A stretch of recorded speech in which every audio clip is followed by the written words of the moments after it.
안녕하세요. 지속가능연구소의 김민석입니다. 지난번에 TCFD가 왜 등장했는지, 어떤 배경하에 등장했는지 우리 같이 살펴보았었는데요. 그때 제가 끝나면서 말씀드린 것이 있었죠. 7가지 TCFD의 원칙이 있다라고 했는데 그 7가지 원칙에 대해서 오늘은 같이 살펴보겠습니다.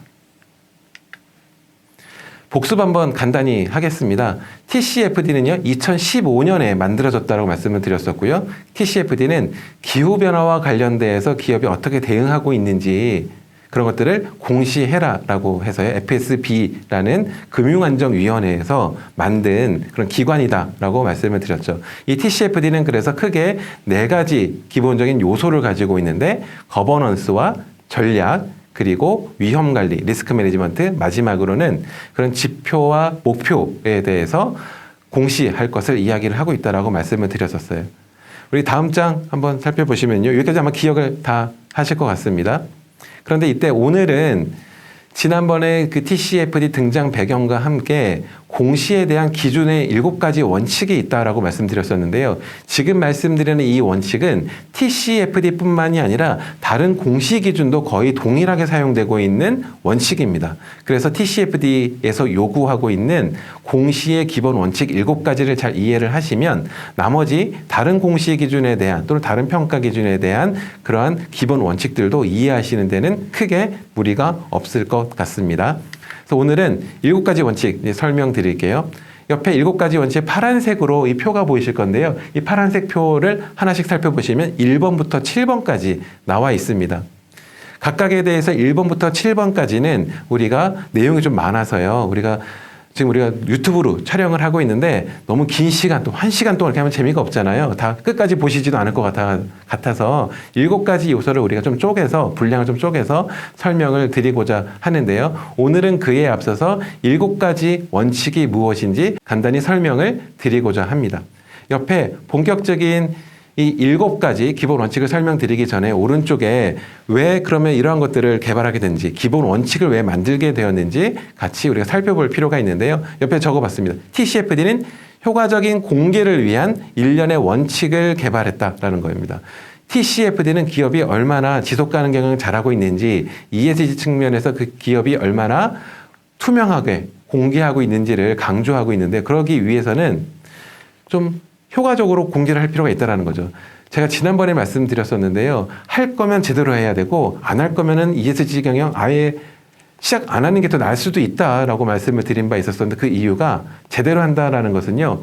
공시하기 위해서는 제대로 된 측정을 해야 되는데 측정하기가 굉장히 어렵기 때문에 그렇습니다. 그래서 ESG 경영을 한다는 것은 그 목표를 분명히 하고 그 목표에 따라서 우리가 어느 범위까지 조사하고 어느 범위까지 공시하고 평가를 받을 것인지가 명확해야지만 좀 더 효과적인, 좀 더 효율적인 그런 대응이 가능하다라고 말씀을 드렸었는데요. 그러다 보니까 이 TCFD도 마찬가지로 좀 더 효과적인, 여기 효율적이 아닙니다. 효과적인 공개를 위한 그런 원칙을 개발했다라는 거고요.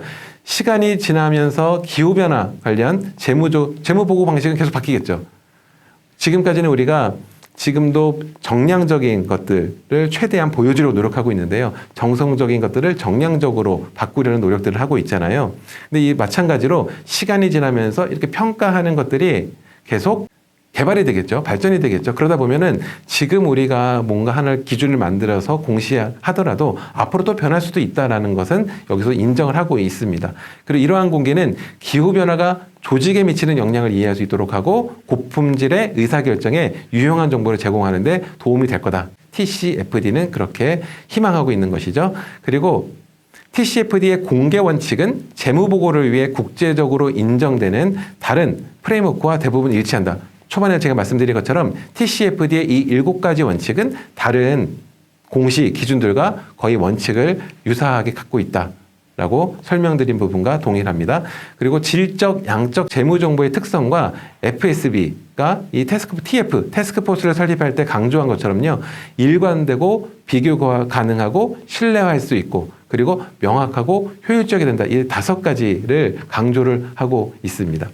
그리고 맨 마지막에 조직이 기후 관련 문제와 거버넌스, 전략, 위험관리, 지표 및 목표관리 이게 그 4가지 방법이라고 했잖아요. 이 4가지 간의 연결 및 연결을 명확히 하는 데 도움이 된다.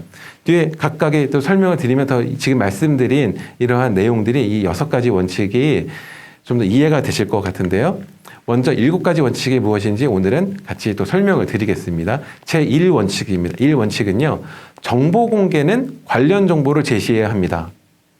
제가 영어를 한국말로 좀 쉽게 좀 풀어서 적어 보았는데요. 원칙 1번은 1원칙은 정보 공개, 이 TCFD가 정보 공개를 하는 거잖아요.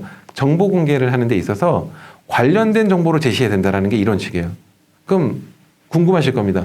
아니 그럼 굳이 관련이 없는 것을 공개하는 이런 기업들이 있어? 네, 많이 있습니다. 우리가 어느 특정 기업이 이런 거 참 잘하고 있어요. 좀 광팔고 싶은 거, 좀 홍보하고 싶은 것, 알리고 싶은 것들을 엄청 많이 공시하거든요. 지속가능 경영 보고서를 통해서 기업들이 잘하고 있는 것 아니면 좋은 평가를 받고 있는 것들을 많이 알려주고 있는데요. 이 TCFD 원칙은 첫 번째 원칙이 겁니다. 관련 정보만 공개해라라는 거예요. 관련 정보. 투자자나 아까 보험회사나 대출해주는 금융권이나 이 자료를 TCFD 공시 기준에 따라서 발표한 공시 기준, 공시 결과를 보는 곳이 궁금해하고 알고 싶어하는 내용, 그런 내용으로 담아야지 그들이 별로 관심이 없는 내용, 그냥 자기 기업들 홍보하듯이 그런 목적으로 공개하는 것은 옳지 않다라는 겁니다. 원칙 2. 정보 공개는 구체적이며 그리고 완벽해야 된다라고 이야기를 하고 있네요. 구체적이어야 된다. 구체적.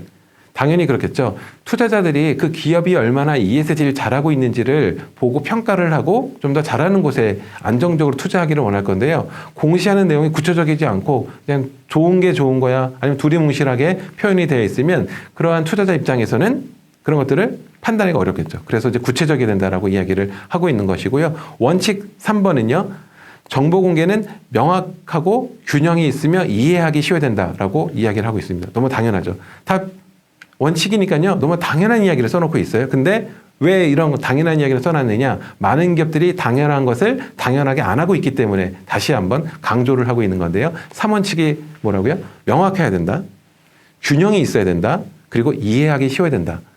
잘 모르는 사람, 물론 투자자라든지 금융권에 계시는 분들이 이런 우리가 공시하는 기준들에 대해서 다 전문가여서 환경과 사회와 거버넌스와 이런 것들이 정말 전문가여서 어렵게 적어도 다 이해가 되면 참 다행이지만 그렇지 않을 수 있거든요. 그래서 잘 모르는 사람들이 보더라도 이해가 되도록 좀 쉽게 써야 된다는 거고요. 균형 있게라는 것은요. 굉장히 중요한 또 개념인데 이것은 세부적인 강론을 설명드릴 때에 즉 다음 시간에 구체적으로 설명을 드리겠습니다. 원칙 4는 또한 정보 공개는 시간이 지남에 따라 일관적이 된다라는 건데요.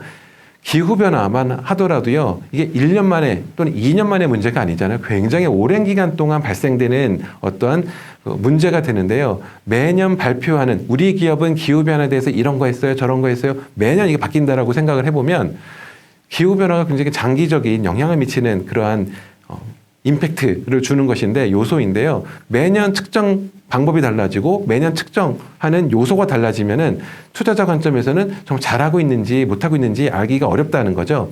그래서 시간이 지나고 나중에 보더라도 일관성이 있는 그러한 공시여야 된다라는 것이 원칙 4에 포함이 되어 있습니다. 원칙 5는요. 섹터 또는 산업 또는 포트폴리오 내의 조직 간에 서로 비교 가능해야 된다라고 되어 있습니다. 제가 만약 투자자라고 생각을 해봅시다. 제가 어느 기업에 투자를 해야 되는데 이번에는 우리 투자를 우리 전기전자산업에 투자를 해야지라고 마음을 먹었어요. 그러면 이왕이면 전기전자산업군에서 좀 잘하고 있는 기업들을 선발을 해서 선정을 해서 투자를 해야 되는데 그러려면 각 기업 간에 비교가 가능해야 되잖아요. 그러다 보니까 이 정보 5번이 의미하는 바는 그렇습니다. 같은 섹터, 같은 인더스트리, 그리고 같은 포트폴리오 내에 있는 조직 내에서는 다른 기업과 기업 간에 서로 비교가 가능해야지 된다. 투자자들은 그런 거 알고 싶어 하는 거예요. 그 예를 들어서 이제 특정 기업을 거론해도 되는지 모르겠는데요. 전자업계다 그러면 삼성전자, SK 하이닉스, LG전자 이런 전기전자 산업들이 많이 있는데 이러한 기업들마다 다 보는 공시하는 기준이 다 다르면 투자자 입장에서는 판단하기가 어렵겠죠. 똑같은 전기전자 산업인데 어느 기업이 좀 더 잘한다 아니면 좀 더 개선의 여지가 있다 말하기가 어렵다는 거죠. 보는 항목이 다르면요. 그래서 이런 것들이 서로 비교 가능해야 된다는 것이 원칙 5번이고요. 원칙 6번은 정보 공개는 신뢰성이 있고 검증 가능해야 되고 객관적이어야 된다라고 돼 있죠. 당연히 어느 기업이 정보를 공시하는데 신뢰성, 우리가 그냥 밖에 있는 사람들은 잘 모를 거야 라고 해서 그냥 임의로 숫자를 굉장히 좋게 평가하고 그런 것들을 공시하면 문제가 되겠죠. 즉 신뢰성이 있어야 되고요. 검증이 가능해야 된다라고 되어 있습니다. 검증, 그럼 제3자 검증을 또 돈 들여 또 받아야 될까요?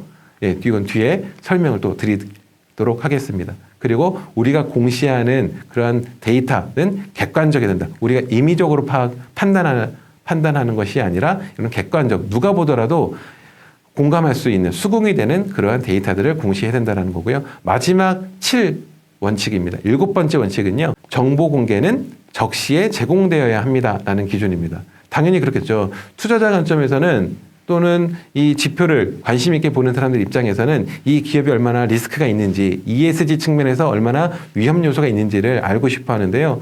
한 10년 전 일을 10년 후에 공시한다고 치면 그 10년 사이에 나쁜 일이 계속 있었는데 를 감추고 있다가 10년 뒤에 공시한다는 거죠. 그럼 그 사이에 많은 투자자들이 손실을 받을 수 있잖아요. 손실을 볼 수 있기 때문에 이러한 정보는 적시에 제공돼야 된다는 것이 바로 그런 의미가 있습니다. 투자자들이 손실 또는 어떤 특별한 이득을 받을 수 있는 그런 요소가 있으면 그때그때 즉각 제공이 돼야 된다는 것을 의미를 합니다. 이 7가지 원칙에 대해서는 우리가 앞으로 좀 하나씩 구체적으로 살펴보는 시간을 가져보겠습니다. 오늘은 TCFD 7원칙에 대해서 설명드렸습니다.